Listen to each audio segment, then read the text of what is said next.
बहुत समय पहले एक छोटे से गांव में एक बुढ़िया और उसका बेटा रहते थे।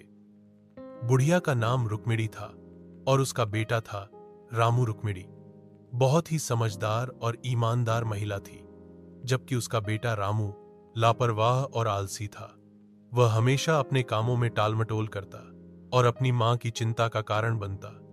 रुक्मिणी ने अपने बेटे को बहुत समझाया था, लेकिन रामू कभी भी अपनी आदतों में सुधार नहीं करता था। रुक्मिणी अपने बेटे से बहुत प्यार करती थी और हमेशा उसे अच्छे संस्कार देने की कोशिश करती थी, लेकिन रामू को हमेशा लगता था कि उसे काम करने की कोई जरूरत नहीं है। उसका कहना था, मां तुम ही सब कुछ करती हो, मुझे क्या काम है।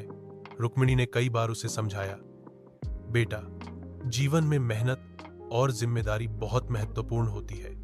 अगर तुम मेहनत नहीं करोगे तो एक दिन तुम्हें पछताना पड़ेगा।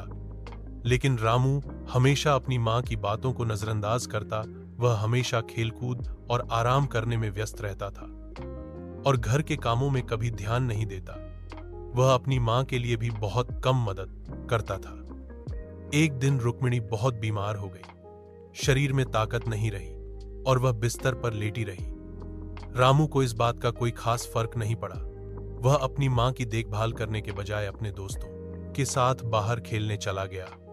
रुक्मिणी ने उसे समझाने की कोशिश की, लेकिन वह अपनी आदतों से बाहर नहीं निकला।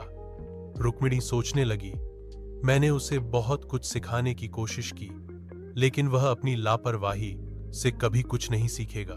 फिर उसने एक एक योजना बनाई।